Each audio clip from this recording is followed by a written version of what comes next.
And you tell me వంకాయ మొన్నని షేబాజ్ షరీఫ్ ని ఏ చెప్పుతో కొట్టాలి? నేను డైరెక్ట్ అడుగుతాను. ఏ చెప్పుని తిరిగేసి కొడితే మా దేశంలో ఉగ్రవాదులు ఉన్నారని చెప్పి వాళ్ళు ఒప్పుకుంటారు? డీజేటీ గారి కళ్ళు మూసుకుపోయి ఉన్నాయంటే అది నాకు అర్థం కావట్లేదు. వీళ్ళేమో మేమే విక్టిమ్స్ అన్నట్టు మాట్లాడతారు, ఉగ్రవాదులు మా దేశాన్ని కూడా తినేస్తుందని. అది కాకుండా $686 మిలియన్ టెక్ రూపంలో మీకు పంపిస్తాం, F-16s అప్గ్రేడ్ చేస్తాం అని చెప్పి అమెరికా నుంచి ఫండ్స్ రిలీజ్ అవుతున్నాయి. అండ్ అన్నిటికన్నా పెద్ద ట్విస్ట్ ఏంటంటే ఇవాళ కాల్పులు జరిగిన ఇద్దరు పాకిస్తానీలు అని చెప్పి ఇజ్రాయెల్ రాస్తుంది. మీకు అర్థమవుతుంది ఎంత కాంప్లికేటెడ్ గా ఉందో. ఆస్ట్రేలియాలో జరిగిన ఉగ్రవాద దాడి గురించి మనం అందరం విన్నాం కదా, న్యూస్ పేపర్ లో చూసాం, క్లిప్పింగ్స్ చూసాం, అదంతా హారిఫైంగ్ అనిపించుంటుంది. నవంబర్ 26 మన భారతదేశంలో జరిగింది కానీ, పెహల్గామ్ లో మన కాశ్మీర్ లో జరిగింది కానీ మీకు డేజావులు అనిపించుంటది. మీకు అలా అనిపించడానికి కారణం నేచర్ ఆఫ్ ద ఇన్సిడెంట్ మాత్రమే కాదు, country of origin of the gunmen కూడా.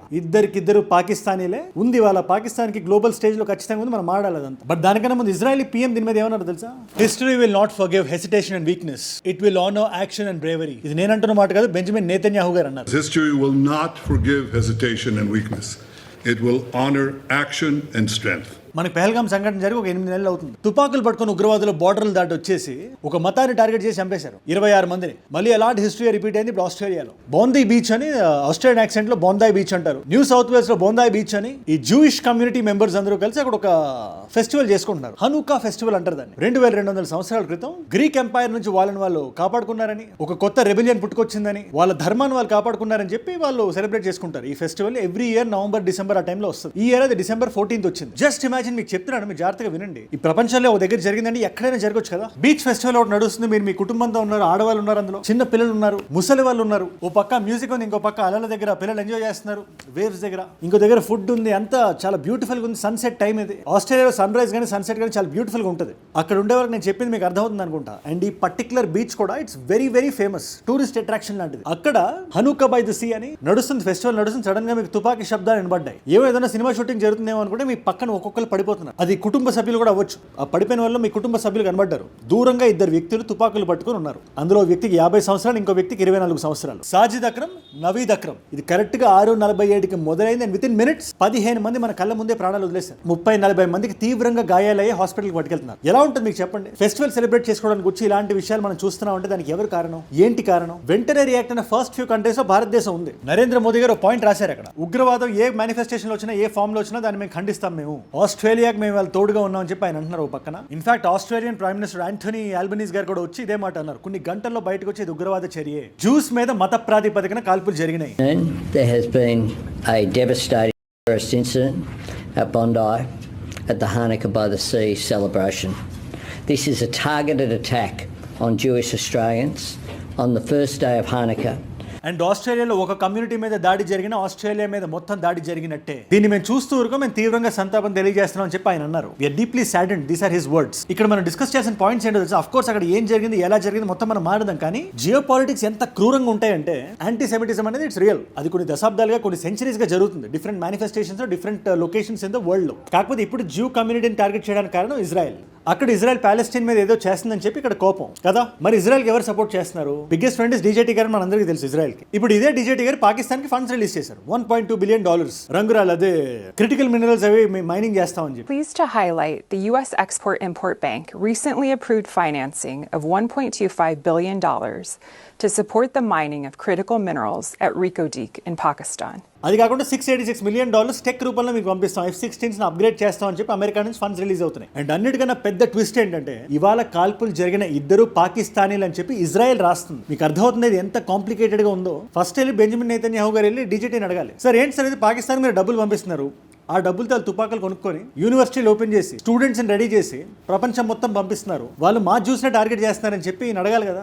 అడగలేరు, ఎందుకంటే ఆయన అమెరికన్ ప్రెసిడెంట్. ఆయన ఇవాళ మనం కొన్ని విషయాలు కేటగారికల్ గా మాట్లాడదాం. ప్రస్తుతానికి మొసాడ్, ఈ ఎంటైర్ ఇష్యూ మీద మొసాడ్ ఏముంటుంది, పాకిస్తాన్ ఇజ్రాయెల్ ఎంతవరకు బ్లేమ్ చేస్తుంది, ఇన్ఫాక్ట్ ఇరాన్ పేరు బయటకు తీసింది, దాంట్లో ఎంతవరకు నిజం ఉంది. అండ్ అన్నిటికన్నా ఇంపార్టెంట్ గా న్యూ సౌత్ వేల్స్ లో ఈ దాడి ఎలా జరిగింది, ఈ ఫాదర్ అండ్ సన్ ఈ హీనియస్ యాక్ట్ ని ఎలా కోఆర్డినేట్ చేశారు, తండ్రి కొడుకు లిటరల్లీ మనం మాట్లాడలేదు. అండ్ దీని గురించి ఎటువంటి కొత్త అప్డేట్ వచ్చినా కూడా దాని మీద నా వీడియో వస్తుంది ఖచ్చితంగా. ప్రస్తుతానికి నేను వీడియో షూట్ చేస్తున్న టైం 15 మంది చనిపోయారని చెప్పి వార్తలు వస్తాయి. దీని మీద ఆస్ట్రేలియా ఎలాంటి చర్య తీసుకున్నా ఖచ్చితంగా మనం ఆడదాం. దాన్ని మీరు మిస్ అవ్వకుండా చూడాలంటే కింద కనబడే సబ్స్క్రైబ్ బటన్ నొక్కి పెట్టేసుకోండి. డన్. డైరెక్ట్ గా మీకు ఈగల్స్ ఐ పాయింట్ ఆఫ్ వ్యూలో ఒక లొకేషన్ చూపిస్తున్నాను. ఇప్పుడు ఈ లొకేషన్ ఆ బీచ్ మనం మాడుకుంటున్న బొందాయి బీచ్, BONDI, ఆస్ట్రేలియన్ యాక్సెంట్ లో బొందాయి బీచ్ అని పిలుస్తారు. ఇప్పుడు మీరు పైన ఒక మ్యాప్ చూస్తున్నారు కదా, ఈ మధ్యలో పాయింట్ ఏదైతే ఉందో అది బీచ్ ఏరియా. అక్కడ కాల్పులు జరిగినాయి. సన్ ఈ రెడ్ పాయింట్ దగ్గర ఉన్నాడు, ఫాదర్ ఆ పాయింట్ దగ్గర ఉన్నాడు. అండ్ టార్గెట్ చేసి పాయింట్అవుట్ చేసి మరి జూ కమ్యూనిటీలో ఉండే వాళ్ళని కాల్చడం మొదలు పెట్టారు. రకరకాల ఏరియాస్ నుంచి సెల్ ఫోన్ నుంచి వీడియోలు రికార్డ్ చేసిన వీడియో రికార్డింగ్ మన ముందు ఉన్నాయి. దాన్ని ఎంతవరకు మీకు చూపించగలను లేదో నాకు తెలియదు, బట్ స్టిల్ మాక్సిమం ఎక్స్ప్లెయిన్ చేసేయడానికి ట్రై చేస్తే. ఇందులో అహ్మద్ అని ఒక ఫ్రూట్ షాప్ ఓనర్ ఉన్నాడు. ఆయనకు 2 పిల్లలు, ఒక భార్య, ఒక ఫ్యామిలీ ఉంది, కుటుంబం ఉంది. దాని అంతటిని అతను పక్కన పెట్టి ఈ కొడుకున్నాడు కదా, ఈ తండ్రి కొడుకుల్లో కొడుకు దగ్గరికి పరిగెట్టి తుపాకీ ఎలా లాక్కున్నాడో మీరు చూడండి. తుపాకీ లాక్కొని 2-3 బుల్లెట్లు లోపలికి తీసుకొని కూడా ఆ వ్యక్తిని డిసామ్ చేశాడు. దీనివల్ల ఏం జరిగింది తెలుసా? ఒకవేళ కానీ ఇదే తుపాకీ కానీ అతని చేతిలో ఉండి ఇంకా కాల్చుంటే ఇంకా మనకి క్యాజువాలిటీస్ ఎక్కువ ఉండేవి. లేదా మిషన్ గన్ లాంటిది ఏమైనా ఉందనుకోండి, ఎగ్జాంపుల్ గా చెప్తున్నా, మనకి November 26 ఏం జరిగిందో మనం చూసాం కదా, కొన్ని వందల్లో జనాలు చనిపోయేవాళ్ళు. ఎనీవేస్ తుపాకీ లేకుండా ఈ వ్యక్తి తండ్రి దగ్గరికి పరిగెట్టాడు. ఈ లోపల పోలీసులు అటు సైడ్ నుంచి వచ్చేసారు. ఎవరి దగ్గర అయితే తుపాకీ ఉందో ఆ తండ్రిని చంపేశారు. సాజిద్ అక్రమ్ వాడి పేరు. కొడుకు నదీం ఎవడైతే ఉన్నాడో అతన్ని కూడా బుల్లెట్లతో కాల్చి ప్రాణాలతో హాస్పిటల్లో పడేశారు. చికిత్స నడుస్తుంది. అండ్ ఇది జరగగానే ఆస్ట్రేలియాలో మొసాడ్ యాక్టివేట్ అయింది. They are very clear. మేము ఆస్ట్రేలియాకి మల్టిపుల్ టైమ్స్ మేము ఇంటెల్ ఇచ్చాం. మేము ఆస్ట్రేలియాలో ఉండే జ్యూ కమ్యూనిటీ ఏదైతే ఉందో డేంజర్ లో ఉన్నారు, మీరు జాగ్రత్తగా చూసుకోండి అని చెప్పినా కూడా జరిగింది. ఇక లాభం లేదని చెప్పి మొసాడ్ ఇస్ ఎంక్వైరీ. ఇంకో పక్కన ఎరుసలేం పోస్ట్ అని ఇజ్రాయలీ న్యూస్ అవుట్లెట్ ఏం చెప్తుంది, ఇది మీరు జాగ్రత్తగా వినండి. ఇజ్రాయెల్కి ఎవరెవరితో గొడవ ప్రస్తుతానికి? ప్రత్యక్షంగా గాజాతో, పాలెస్టీన్తో, ఇరాన్తో, సౌదీతో, టర్కీతో, లెబనాన్తో ఇలా ఉంటాయి కదా.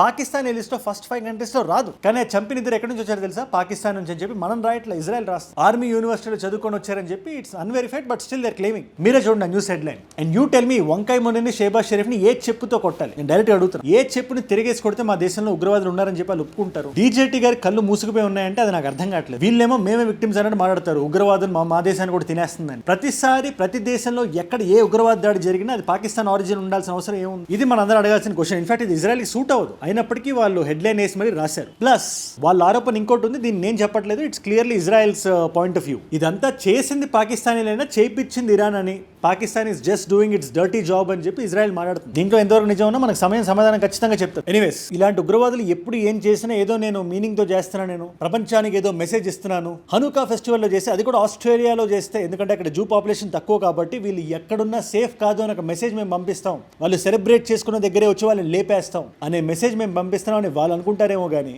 దీనికన్నా దిక్కుమారిన కవర్డ్లీ యాక్టింగ్ ఒకటి ఉండదని చెప్పి నా అభిప్రాయం. It's very simple. మీరే చూడాలి ఇబ్బంది ఎక్కడ ఉంది. ఇజ్రాయెల్లో ఉంది. ఇజ్రాయెల్ వాళ్ళు పాలెస్టైన్ లో గాజాలో ఏదో చేస్తారని చెప్పి వాళ్ళు భావించి ఇజ్రాయెల్తో సంబంధం లేని జ్యూస్ ఎక్కడో ఆస్ట్రేలియాలో వాళ్ళ పండగ ఏదో వాళ్ళు చేసుకుంటుంటే అక్కడికి వచ్చి చంపేయడం ఎంతవరకు కరెక్ట్ అని మీరు అనుకుంటున్నారు? ఇది కామన్ సెన్స్ కి అర్థం కాని విషయం. ఇది ఎవరికి మెసేజ్ పంపిస్తున్నారు మీరు? ఏ ప్రాణాలు తీసేసి? ఆడవాళ్ళు, పిల్లలు, టూరిస్టులు, బై స్టాండర్లు, వీళ్ళనా మీరు చంపేది? వీళ్ళ మీద మీరు ప్రతాపాన్ని చూపించేది? వీళ్ళనా మీరు భయపెట్టేది? వాళ్ళని భయపెట్టి ప్రపంచాన్ని భయపెట్టేస్తున్నాం, ఐడియాలజీని భయపెట్టేస్తున్నాం, మతాన్ని భయపెట్టేస్తున్నాం అని చెప్పి మీరు లోపల ఏదో భావిస్తుంటే అది జరగని పని.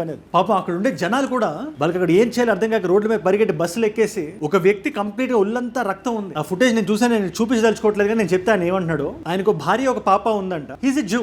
ఆ రోజు అక్కడ ఉన్నాడు. సాయంత్రం అంతా బ్యూటిఫుల్ గా ఉంది. సడన్ గా నేను చెవి దగ్గర బుల్లెట్ గాయం అయింది. దాంతో రక్తం కారడం మొదలుపెట్టింది. అటు ఇటు చూస్తే నా భార్య పిల్లలు కనబట్లేదు. దేవుడు దయవల్ల నాకు ఇప్పుడు వాళ్ళు బ్రతికి కనబడ్డారు కానీ వాళ్ళు కనబట్లేదు అనుకున్న 20 నిమిషాలు ఏదైతే ఉందో అది నేను నరకం చూశాను. నేను తప్పితే ఎవరు చెప్పలేరు దాన్ని అని చెప్పి అంటున్నాడు. నిజంగా అలాంటి పరిస్థితి, అలాంటి ఒక్క నిమిషం కూడా ఏ వ్యక్తికి రాకూడదని చెప్పి నేను కోరుకుంటున్నాను. కానీ ఇదా మీరు క్రియేట్ చేసే భయం? అండ్ ఈ ఉగ్రవాదులు ఏ కాజ్ కోసం అయితే ఫైట్ చేస్తున్నారో ఆ కాజ్ వాళ్ళు వీకెండ్ చేస్తున్నారు. ఇవాళ ఆస్ట్రేలియా రిగ్రెట్ అవుతుంది. కొన్ని నెలల క్రితమే ఇజ్రాయెల్ ఏదైతే పాలెస్టైన్ మీద చేస్తుందో చాలా దారుణం ఉంది. పాలెస్టైన్ మేము ఒక దేశం కింద పరిగణిస్తామని చెప్పి వీళ్ళే చెప్పారు. ఇప్పుడు ఏమనుకుంటారు? అదే పాలెస్టైన్ కాజ్ కోసం మా జనాలు చంపేశారా లేదా అనుకోరు కదా. ఆ మాటను వాళ్ళు వెనక్కి తీసుకుంటారు అనుకుంటారు. ఇన్ఫాక్ట్ అపోజిషన్ నుంచి ఆల్రెడీ మొదలైంది. సూజన్ లీ అని చెప్పి ఆవిడ అపోజిషన్ లీడర్. ఆవిడ ఈ యాంటనీ ఆల్బనీస్ గారిని డైరెక్ట్ గా క్వశ్చన్ చేస్తున్నారు. మీరు ఆ రోజు అనలేదు అలాగా? ఇవాళ చూడండి ఏమైందో. దయచేసి మీరు మీ మాటను వెనక్కి తీసుకోండి అనే మీనింగ్ వచ్చినట్టు ఆవిడ మాట్లాడుతుంది. The Australian national interest and the things that need to take place now after failures of governments in this country to tackle the scourge of anti-Semitism.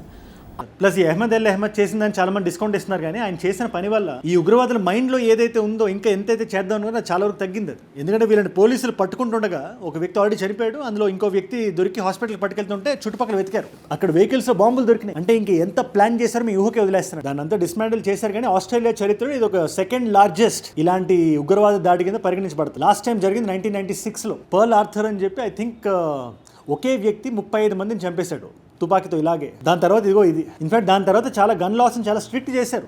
ఆస్ట్రేలియాలో. కానీ వీళ్ళకి తుపాకుల యాక్సెస్ ఎలా వచ్చిందో, ఆ తుపాకులతో ఇక్కడ దాకా ఎలా రాగలిగారు అనేది చాలా పెద్ద మిస్టరీ. అండ్ ఇలా జరిగినప్పుడు గవర్నమెంట్స్ బ్లేమ్ చేశాడు, ఇంటెలిజెన్స్ ఫెయిల్యూర్ అనేది చాలా సింపుల్. అఫ్ కోర్స్ గవర్నమెంట్ ఇంకా కొంచెం జాగ్రత్తగా ఉండాల్సింది. కానీ రీసెంట్ గా నేను చూసిన ఒక సినిమాలో మాధవన్ గారు డైలాగ్ అంటారు, 100కి మేము 100 సార్లు కరెక్ట్ అవ్వాలి, కానీ 100కి మేము 99 సార్లు కరెక్ట్ అయినా ఒక్కసారి ఉగ్రవాదులు కరెక్ట్ అయితే వాళ్ళు మన దేశానికి నష్టం చేకూర్చగలుగుతారు. So let us give it time. దీని వెనకాల పాకిస్తాన్ ఉందా, ఇరాన్ ఉందా, మనకు ఖచ్చితంగా నిజం బయటికి రావాలి. కాకపోతే మన ఇండియన్ పర్స్పెక్టివ్ లో ఒక విషయాన్ని మనం ఖచ్చితంగా మాట్లాడాలి. ఇజ్రాయెల్ మనం అన్ఈక్వివోకల్ సపోర్ట్ ఇవ్వాలన్నా, 100% మేము మీతో ఉన్నామని చెప్పాలన్నా ముందు అమెరికాని పాకిస్తాన్ కి ఫండింగ్ ఇవ్వకుండా ఆపమని చెప్పాలి. ఇజ్రాయెల్ మస్ట్ ఆస్క్ అమెరికా, మీరు ఫండింగ్ ఆపండి పాకిస్తాన్ కి అని. రీజన్ చాలా సింపుల్. ఇవాళ పాకిస్తాన్ లో పాకిస్తాన్ ఫెలస్టైన్ భాయ్ భాయ్ అంటారు కదా, మరి అది ఎవరికి థ్రెట్? అది ఇజ్రాయెల్కే కదా. మరి మీరు పాకిస్తాన్ మీద లీనియంట్ ఉంటారండి. మీరు ఏ దేశపు డర్టీ వర్క్ అయినా ఆ సెల్ఫ్ గోల్ క్వాజానే చెప్పాడు పాకిస్తాన్ నుంచి మేము చేస్తామని చెప్పి. అలాంటప్పుడు Israel must take a stand. DJT గారు చేస్తున్న ఈ బురతక్కు పని ఏదైతే ఉందో దాన్ని ఇజ్రాయెల్ మాత్రమే ఆపగలుగుతుంది. ఇజ్రాయెల్ మస్ట్ పుట్ ప్రెషర్, అనవసరమైన పాకిస్తాన్ అపీజ్మెంట్ చేయకుండా ఆపమని అట్లీస్ట్ ప్రెషర్ పెట్టగలగాలి. ఎందుకంటే ఆయన కొంచెం విరవీగుతున్నాడు కదా, కొంచెం మనం ఆయన ఈగో సాటిస్ఫై చేయలేదని, పాకిస్తాన్ ఈగో సాటిస్ఫై చేసిందని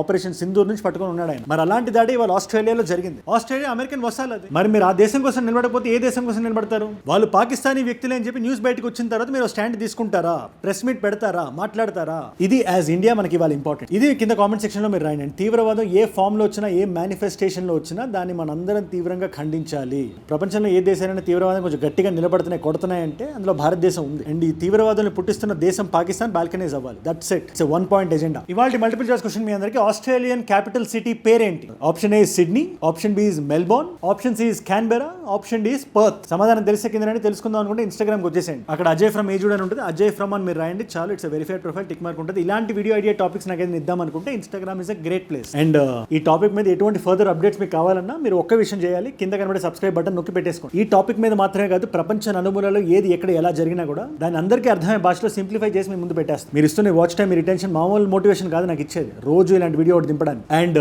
మీ ఆఫీస్ నుంచి, కాలేజ్ నుంచి మీరు వెనక్కి వచ్చిన తర్వాత మీరు పడుకునే ముందు ఒక 10 నిమిషాలు నాకు ఇవ్వండి చాలు, అప్డేట్ చేసేస్తాను. సబ్స్క్రైబ్ చేశారుగా, డన్. మీకోసం 2 వీడియోస్ పెడుతున్నాను ఇక్కడ. ఈ వీడియో మెస్సీ కోల్కతా ఇన్సిడెంట్ గురించి కానీ, హైదరాబాద్ ట్రిప్ గురించి కానీ ఏ మాత్రం డౌట్ ఉన్నా ఈ వీడియో క్రిస్టల్ క్లియర్ గా ఎక్స్ప్లెయిన్ చేస్తాను. అసలు ఆయన భారత్ ట్రిప్ హిట్టా, లేకపోతే ఆయన మళ్ళీ భారతదేశం రావడానికి ఆలోచిస్తారా అనే క్వశ్చన్ మీకు ఆన్సర్ ఈ వీడియోలో దొరికేస్తుంది. లేదు జియో పొలిటికల్ గా ఈ టారిఫ్ల మీద వీడియో నేను చూద్దాం అనుకుంటే ఆ వీడియో ఇక్కడ ఉంది. మీకు ఏ వీడియో ఇంట్రెస్ట్ ఉంటే ఆ వీడియో చూడండి. నేను మళ్ళీ మిమ్మల్ని రేపు కలుస్తాను. మనందరం కలిసి పెరగాలి, కలిసి ఎదగాలి. Let us all grow together, let us all rise together, rise above ignorance, rise above arrogance, rise above hate. ఏ జూడ్ అంటే మనం. జై హింద్, జై భారత్, జై ఆంజనేయ, ఓం నమః శివాయ.